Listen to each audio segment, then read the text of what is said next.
আউযুবিল্লাহি মিনাশ শাইতানির রাজিম বিসমিল্লাহির রহমানির রহিম আসসালামু আলাইকুম ওয়া রাহমাতুল্লাহি ওয়া বারাকাতুহু Good morning to all people. Hopefully all are inshallah very well. গতকালকে আমরা এই সূরা ইউনূসের 1 থেকে 83 নম্বর আয়াত পর্যন্তের বাংলা শুদ্ধ অর্থ শেয়ার করেছিলাম। আজকে 84 থেকে শুরু করব। তারপরে আছে সূরা হুদ। এটা অল্প একটু আছে, তো এটা শেষ করে সূরা হুদে যতটুকু পারি তোমাদের সাথে শেয়ার করার চেষ্টা করব। Let's go. আউযু বিল্লাহি মিনাশ শাইতানির রাজিম বিসমিল্লাহির রহমানির রহিম। এটা দেখে মনে হচ্ছে মুসার সেই নীল নদ। যাই হোক, 84 নম্বর আয়াত থেকে শুরু করি। বিসমিল্লাহির রহমানির রহিম। মুসা বলল, হে আমার কওম, তোমরা আল্লাহে ঈমান এনে থাকলে তার প্রতি নির্ভর করো, তোমরা শান্তিপ্রিয় যদি হও। তারা বলল, আমাদের ভরসা আল্লাহ, হে রব, আমাদেরকে উৎপীড়নে ফেলো না জালিম কওমের, তোমার অনুগ্রহে কাফের দলের থেকে আমাদেরকে উদ্ধার করো। আমিন সুম্মা আমিন। আমি মুসা ও তার ভাইকে ওহী দিলাম, মিশরে তোমাদের কওমের জন্য গৃহ প্রতিষ্ঠা করো। মানে ঘর বানাতে বলল মুসা এবং তার ভাইকে মিশরে, মানে যারা ঈমান এনেছে তাদের জন্য। তোমার গৃহগুলোকে কিবলা করো, নামাজ কায়েম করো এবং সুসংবাদ দাও মুমিনদেরকে। সুবহানাল্লাহ। মুসা বলল, হে রব, তুমি ফেরাউন ও তার পরিষদবর্গকে দিয়েছ দুনিয়ার শোভা সম্পদ, যার দ্বারা হে রব ওরা মানুষকে ভ্রষ্ট করে তোমার পথ থেকে। মুসা তখন বলল যে তুমি ফেরাউনকে এত বেশি দিয়েছে দুনিয়াতে যে সে মানুষকে ভুল পথে নিয়ে যাচ্ছে। হে রব, ওদের সম্পদ নষ্ট করো ও ওদের হৃদয়ে মোহর ছাপ করো। মূলত ওরা হৃদয় বিদারক আযাব প্রত্যক্ষ না করা পর্যন্ত ঈমান আনবে না। ফরমান, তোমাদেরকে উভয়ের মুনাজাত কবুল হলো, সুতরাং অটল থাকো, অজ্ঞদের পথ কখনো অনুসরণ করো না। আমি বনি ইসরায়েলকে দরিয়া পার করালাম এবং পশ্চাদাবন করলো ফেরাউন ও তার লস্করগণ অবাধ্য দুশ্মনী বশত। মানে মুসা নবীর দলকে আল্লাহ পাক নদীর মাঝখানে রাস্তা তৈরি করে পার করে দিলেন। আর যখনই ফেরাউন তার দলবল নিয়ে নামলেন, আল্লাহ পাক তাদেরকে ডুবিয়ে মারলেন, কারণ তারা অনেক বেশি বেড়ে গিয়েছিল। দ্যাটস ওয়াই শেষ পর্যন্ত ফেরাউন ডুবতে লেগে বলল, বিশ্বাস করলাম ইসরায়েলরা যাতে বিশ্বাস করে তিনি ব্যতীত কোনো মাবুদ নাই এবং আমি আত্মসমর্পণকারীদের অন্তর্গত। এখন এর আগে তুমি করেছিলে পাপ এবং ছেলে বিশৃঙ্খলা সৃষ্টিকারীর অন্তর্গত। আজ তোমার বড় ধর, তোমার উত্তরসূরিদের নিদর্শন হিসাবে জমিতে আমি সংরক্ষণ করব। মানুষের অনেকেই আমার নিদর্শন সম্পর্কে অনবহিত, মানে অনেকেই আছে, অনেক মানুষ আছে আল্লাহ পাকের নিদর্শন সম্পর্কে কিছুই জানে না। বনি ইসরায়েলদের আমি উত্তম আবাসভূমিতে আশ্রয় দিলাম, উৎকৃষ্ট রিজিক দিলাম, তারপর ওদের কাছে জ্ঞান আসলে বিভেদ বাঁধালো। কেয়ামত দিবস তোমার রব তোমার বিচার মীমাংসা করবেন, যা তারা যাতে মতভেদ পোষণ করত। তোমার প্রতি অবতীর্ণ বিষয়ে তুমি সন্দেহ চিত্ত হলে তোমার পূর্ব কিতাব পাঠকারীদের কাছে জিজ্ঞেস করো, তোমার রবের কাছ হতে তোমার কাছে সত্য এসেছে। তাই সদৃঢ় চিত্তদেরকে অন্তর্গত হইও না এবং হইও না যারা আমার আয়াত অস্বীকার করে, তাদের দলের হবে ক্ষতিগ্রস্তের অন্তর্ভুক্ত। যাদের বিরুদ্ধে তোমার রবের বাণী যথার্থ হয়েছে তারা ঈমান নিবে না। ওদের কাছে একটি আয়াত আসলেও যতক্ষণ না ব্যথাদায়ক শাস্তি দেখে। এমনকি জনবসতি ইউনুস সম্প্রদায়ের যারা ঈমান নিয়েছিল তাদের ছাড়া এবং উপকৃত হয়েছিল ঈমানদাররা, যারা ঈমান আনলে তাদের পার্থিব জীবনের লজ্জাজনক শাস্তি হতে মুক্তি দিলাম। আমিন সুম্মা আমিন। এবং জীবন উপভোগ করালাম কিছুদিন। তোমাদের রব চাইলে দুনিয়ায় বসবাসকারী সকলে ঈমান আনত, তবুও কি সকল লোকের ঈমান আনার জন্য জবরদস্তি করবে? অনুমতি ছাড়া কেউ ঈমান আনার ক্ষমতা নাই। জ্ঞানহীনদের আল্লাহ কুলুষযুক্ত করেন। বলো, আকাশ পৃথিবী স্থিত যাবতীয় কিছুর প্রতি লক্ষ্য করো। বেঈমানদের নিদর্শন এবং ভীতি প্রদর্শন কোনো কাজে আসে না। ওরা ওদের পূর্ববর্তীদের যা ঘটেছিল অনুরূপ ঘটনারই পুনরাবৃত্তি দেখতে চায়। বলো, তোমরা প্রতীক্ষা করো, আমিও তোমাদের সঙ্গে প্রতীক্ষা করছি। পরে আমি রাসূলগণ ও ঈমানদারগণ এরূপ মুক্তি দিয়েছি। ঈমানদারগণকে মুক্তি দেয়াই আমার কর্তব্য। বলো, হে মানুষ, তোমরা আমার দিনে মানে ধর্মে সংশয় যুক্ত হলে তবে মনে রাখো তোমরা আল্লাহ ছাড়া ইবাদত করো। আমি তার ইবাদত করি না, বরং ইবাদত করি আল্লাহর, যিনি আমাদের মৃত্যু ঘটান এবং মুমিনদের দলভুক্ত হয় আমি নির্দিষ্ট। এখানে একটু কথা বলি, এখানে তো মানে এখন স্নো পড়ে যা অবস্থা বাইরে, তাই একটু স্নোর ভিডিও এখানে অ্যাড করে দিলাম। আল্লাহ বলেন, তুমি একনিষ্ঠ দিনে মানে ধর্মে স্থির থাকো, মুশরিকদের দলভুক্ত হইও না, উপকার বা ক্ষতি করতে পারে না তোমরা এমন কিছুকে ডাকিও না, তবু এই কর্মে যোগ দিলে সুমার হইবে। তোমরা জালেম দলে আল্লাহ একান্ত তোমায় ক্লেশ মানে কষ্ট দিলে তা কেবল তিনিই মোচনকারী, আর কল্যাণের কিছু দিতে চাইলে তার কল্যাণের প্রতিবন্ধক কেউ নেই। তিনি কল্যাণে পৌঁছান যাকে ইচ্ছা নিজের বান্দাগণে, তিনিই ক্ষমাকারী দয়ালু। বলো হে মানুষ, রব যা সত্য তা তোমাদের কাছে এসেছে, তাই যারা সৎপথ ধরবে নিজেদের কল্যাণই ধরবে, আর যে বিভ্রান্ত হয় সেও করে নিজেরই পথভ্রষ্ট। আমি তোমাদের পরে ক্ষমতাবান নহি, অনুসরণ করো যা ওহি হয় তোমার দিকে, এবং ধৈর্য ধরো আল্লাহর মীমাংসা আসা পর্যন্ত তিনি উত্তম মীমাংসাকারী। সুবহানাল্লাহ, আলহামদুলিল্লাহ, লা ইলাহা ইল্লাল্লাহ, আল্লাহু আকবার। সূরা ইউনূসে 109 নম্বর আয়াত পর্যন্ত ছিল। আমি 109 নম্বর আয়াত পর্যন্ত শেষ করলাম। আজকে আমরা সূরা হুদেরও কিছুটা পড়ে নিব। ওকে, বাংলা অর্থ, শুদ্ধ অর্থ শেয়ার করব। আউযুবিল্লাহি মিনাশ শাইতানির রাজিম, বিসমিল্লাহির রহমানির রহিম। আমরা চলে এসেছি সূরা হুদে। সূরা হুদে আয়াত আছে মোট 123টি, রুকু 10টি, সূরা হুদ 11, মক্কি 52। আমরা শুদ্ধ বাংলা জানবো অর্থ, যাতে করে সবার জন্য বুঝতে এবং আল্লাহ চাইলে ইবাদত করতে সহজ হয়। আমিন সুম্মা আমিন। আলিফ লাম মিম। এই কোরআন এরূপ যার আয়াত সুস্পষ্ট পড়ে, তা সবিস্তার বর্ণনা প্রজ্ঞাময়, সর্বজ্ঞের দিক থেকে।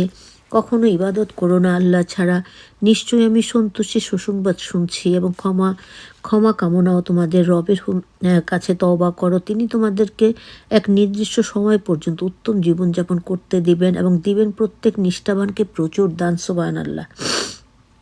আর যদি তোমরা বিমুখ হও, তবে আশঙ্কা করছি ভয়ঙ্কর দিনের আযাবের।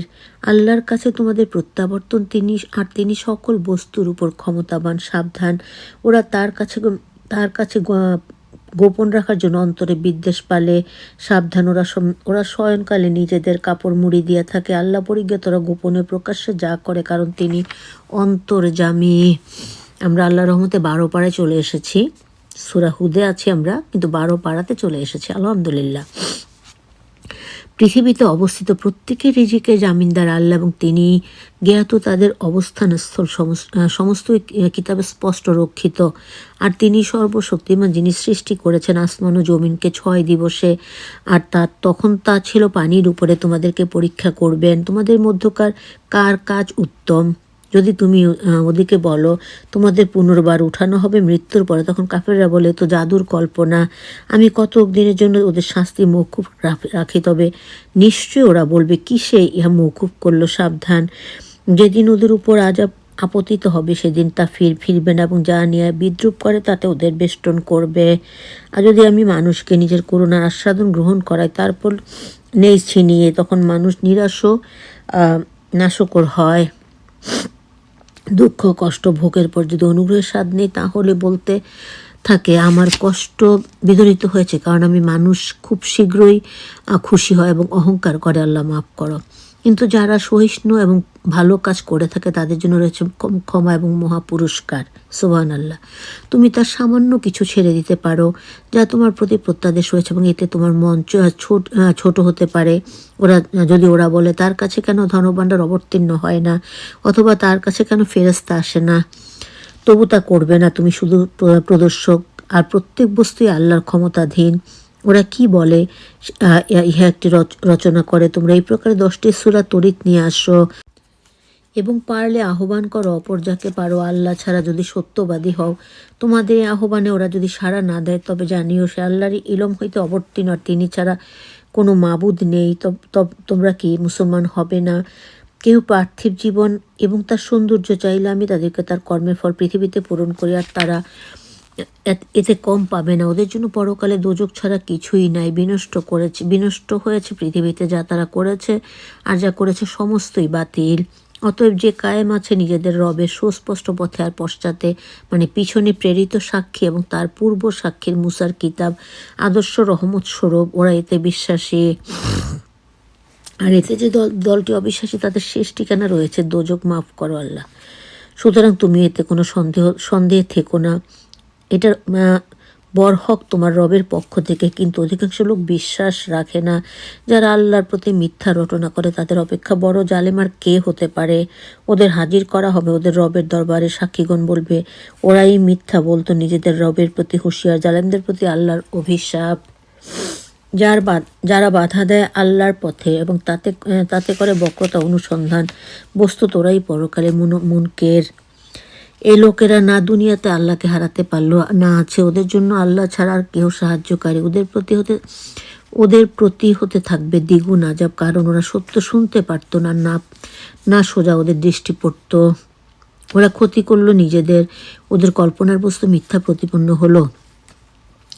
নিঃসন্দেহে পরকালে সকলের অপেক্ষা ওরাই অধিক ক্ষতিগ্রস্ত হবে। অবশ্য যারা ঈমান এনেছে এবং করেছে ভালো কাজ এবং নিজেদের রবের বিনয়বত, তারাই বেহেশতে থাকবে, সেখানে চিরস্থায়ী। আল্লাহ সেই দলের অন্তর্ভুক্ত আমাদের সবাইকে তুমি করে নিও, আমিন সুম্মা আমিন। দল দুইটির দৃষ্টান্ত অন্ধ, বধির এবং দৃষ্টিশক্তি ও শ্রবণ শক্তি বিশিষ্টের অনুরূপ। হচ্ছে দুইটা দলের মধ্যে দৃষ্টান্ত হলো, যারা আল্লাহর কথা শুনে না তারা চোখ থেকেও অন্ধ, কান থেকেও বধির, শুনতে পায় না এরকম। আর যারা আল্লাহর পথে থাকে তাদের এগুলো সব সজাগ। উভয়ের মেসাল কি সমান, তোমরা কি চিন্তা করো না? নুহুকে তো তার কওমের দিকে পাঠিয়েছে, সে বলল আমি তোমাদের প্রকাশ্য সতর্ককারী, আল্লাহ ছাড়া অন্য কারো ইবাদত করিও না, তোমাদের সম্বন্ধে ভয় করি আযাবের মর্মন্তুদ দিবসের। তার কওমের কাফের দলপতিগণ বলল আমরা তোমাকে আমাদের মতোই মানুষ দেখছি এবং তারাই তোমার অনুগামী, যারা আমাদের জ্ঞানে সাদাসিধা ও আমাদের উপর তাদের কোনো শ্রেষ্ঠত্ব নাই, বরং আমরা তোমাদেরকে মিথ্যুক ভাবি। নুহ বলিল, ভাইগণ দেখেছ কি আমি রবের সুস্পষ্ট পথে থাকলে তিনি আমাকে তার অনুগ্রহ দান করে থাকেন, অথচ এতে যদি জ্ঞানন্দ হও যা জবরদস্তি তোমাদের ঘাড়ে চাপাবে, বস্তুত তোমরা তা পছন্দ করো না। ভাতৃগণ চাই না এর বিনিময়ে টাকা করি, আমার পারিশ্রমিক আছে আল্লাহর কাছে এবং আমার কাজে বিশ্বাসীদের তাড়িয়ে দেয়া নয়, তাদের আল্লাহর সাথে সাক্ষাৎ ঘটবে। কিন্তু আমি দেখছি তোমরা এক মূর্খের দল। ভাইগণ, আল্লাহর শাস্তি হতে আমায় কে রক্ষা করবে? ওদের তাড়িয়ে দিলে তবুও কি তোমরা বুঝবে না? তোমাদের বলি না আমার কাছে আল্লাহর ধন ভাণ্ডার গায়েব সম্পর্কে অবগত, এবং এটাও বলি না যে আমি ফেরেশতা। আমি যারা তোমাদের চক্ষুহীন আমি তাদের সম্বন্ধেও বলি না, আল্লাহ কখনো তাদের প্রতি করুণা করবেন না। তাদের অন্তঃকরণের অবস্থা আল্লাহ বিশেষ রূপে অবগত। এরূপ বললে আমি জালেমদের সামিল হব, মাফ করো আল্লাহ। ওরা বলল, হে নুহ, আমাদের সাথে অনেক ঝগড়া করেছ, তাই আমাদের প্রতি নিয়ে আসো, তা আমাদের যা ভয় দেখাচ্ছ সত্যবাদী হলে। সবসময় নবীদের কাছে এগুলোই, যারা বিশ্বাস করতো না এইসব জিনিস বলতো। সে বলল, চাইলে আল্লাহ তোমাদের প্রতি ঈমান আনবেন, তোমরা তা দুর্বল করতে অক্ষম। আমার উপদেশ তোমাদের প্রতি লাগবে না, আমি তার ইচ্ছা করলেও আল্লাহ তোমাদের বিভ্রান্ত করতে চাইলে তিনি তোমাদের রব তার নিকটেই প্রত্যাবর্তন করবে। তাকে কে কি বলে সে উদ্ভাবক বলো, এর রচয়িতা আমি হলে সেজন্য দায়ী আমি তোমাদের কৃত অপরাধের জিম্মা মুক্ত। নুহের দিকে ওহী আসলো, যারা ঈমানদার তাদের ছাড়া তোমার কওমের কেউ ঈমান আনবে না, সুতরাং তাদের কর্মে ক্ষোভ করো না, রাগ করো না। বস্তুত করো নৌকা আমার তত্ত্বাবধান ও নির্দেশ মতে, এবং আমাকে বলো না জালেমদের বিষয়ে, ওরা ডুববেই।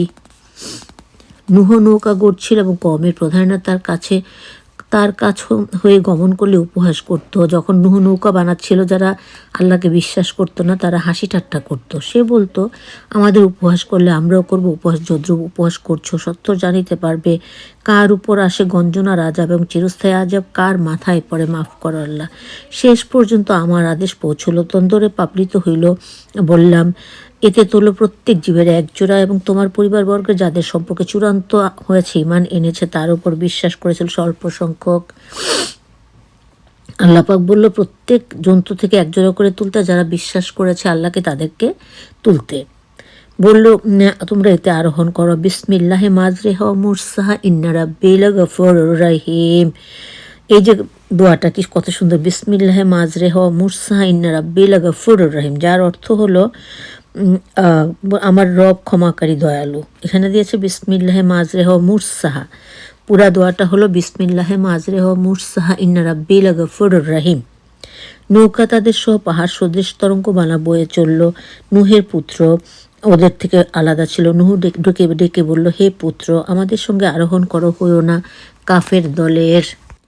সে বলল, আমি এমনই কোনো পর্বতের আশ্রয় নিব, মানে মুসার ছেলে, নুহর ছেলে কেনানকে ডাকছিল বাবা, তো যে তুমি জাহাজে নৌকায় উঠে এসো। তখন কেনান কি বলছিল? বলল, আমি কোনো পর্বতের আশ্রয় নিব যে আমায় রক্ষা করবে প্লাবন হইতে। নুহ বলল, অধ্যকার আল্লাহর গজব হতে তার করুণা ছাড়া রক্ষাকারী কেউ নেই। তাও বুঝালো ছেলেকে, কিন্তু ছেলে বুঝেনি। এরপর তরঙ্গ তাদের বিচ্ছিন্ন করলো, সে হলো নিমজ্জিত। কেনান তার বাবার কথা শুনিনি, মানে আল্লাহর কথাই শুনিনি, দ্যাটস ওয়াই তাকে সেই ইয়েতে আর কি, ঝড়ে তাকে নিঃশেষ করে দিল। হুকুম হলো, হে মৃত্তিকা তোমার পানি শোষণ করো, হে আকাশ ক্ষান্ত হও, এবং ডাকলো বান। আর বন্যার কাজ হলো সমাপ্ত। নৌকা যদিতে গিয়ে ঠেকল এবং বলা হলো, অভিশাপ জালেম কমের প্রতি। নুহ তার রবকে ডেকে বলল, আমার পুত্র আমার পরিবারভুক্ত, আর আপনার ওয়াদা সত্য এবং আপনি বিচারক। আল্লাহ বললেন, হে নূহ, সে তোমার আহালের অন্তর্গত নয়, সে অসৎ কর্মশীল। তাই অনুরোধ করো না যে বিষয় তোমার জ্ঞান না, আমি তোমাকে উপদেশ দিচ্ছি, অজ্ঞ দলে সামিল হয়েও না। নূহ বলল, হে আল্লাহ, আমার যে বিষয় জানা নেই সে অনুরোধ থেকে আমি ক্ষমা প্রার্থী। যদি আপনি আমায় ক্ষমা এবং রহম না করেন তবে আমি হব ক্ষতিগ্রস্ত।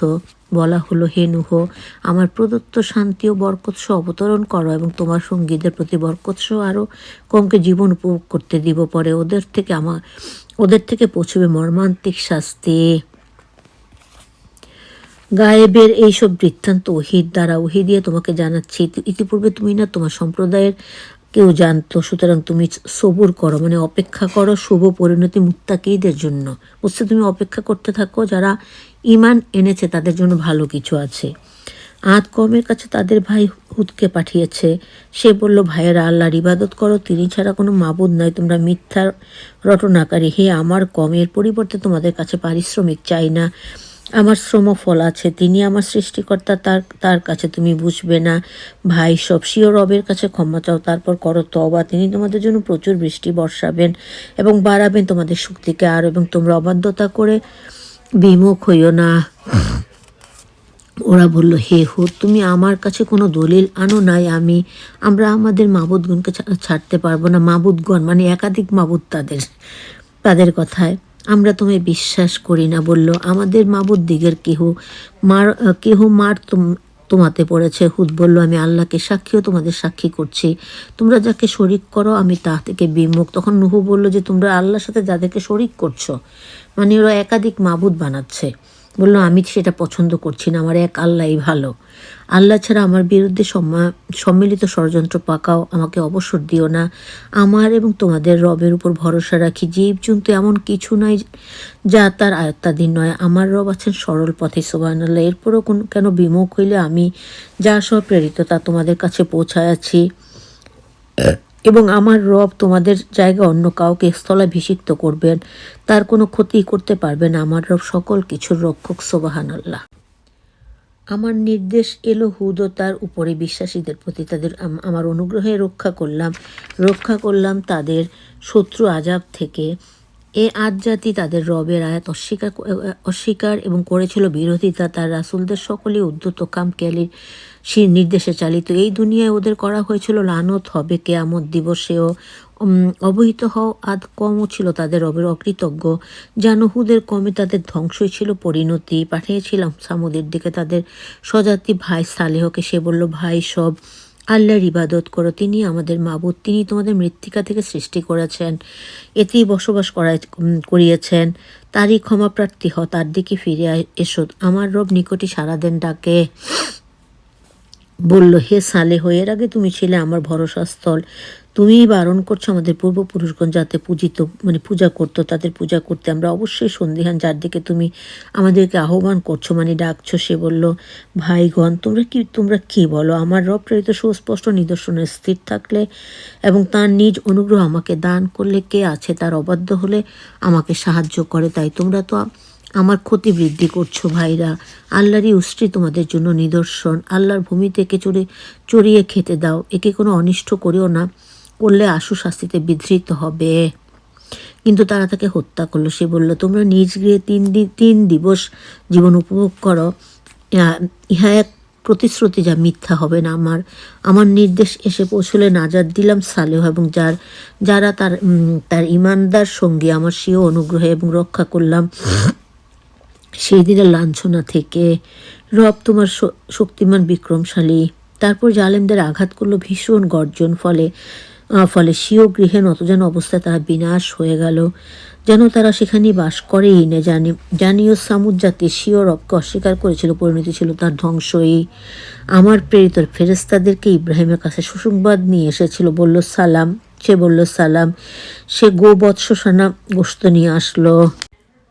তারা সেদিকে হাত বাড়ালো না, সে তা দেখে গর্বিত ভাবল। ভীতির সঞ্চার হলো হৃদয়ে। তারা বলল, ভয় পাবেন না, আমরা লুতের কওমের প্রতি প্রেরিত। এ সময় তার স্ত্রী ছিল দাঁড়ানো, সে হাসলো। পরে তাকে সুসংবাদ দিলাম ইসাকের পর ইয়াকুবের সংবাদ দিলাম।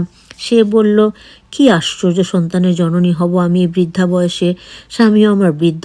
এটা খুবই তাজ্জবের কথা। এটা ইব্রাহিম আলাইসাল্লামের কথা, কিন্তু আল্লাহ পাক তাকে সন্তান দিয়েছিলেন সেই বৃদ্ধ বয়সে। এখানে আল্লাহ পাক যদি কিছু করতে চান শুধু বলেন হও, তখনই তা হইয়া যায়। সুবহানাল্লাহ। আজকে আমরা সূরা হুদের 1 থেকে 72 নম্বর আয়াত পর্যন্ত পড়লাম। ইনশাল্লাহ কালকে বাকিটুকু জানবো। শুদ্ধ বাংলা অর্থ সবাই একটু মনোযোগ দিয়ে শুনবে এবং বোঝার চেষ্টা করবে। আল্লাহ পাক যদি সহায় থাকেন আমাদেরকে সবাইকে সহজভাবে সঠিক পদ্ধতিতে ইবাদত করার তৌফিক দিবেন। আমিন আমিন সুম্মা আমিন।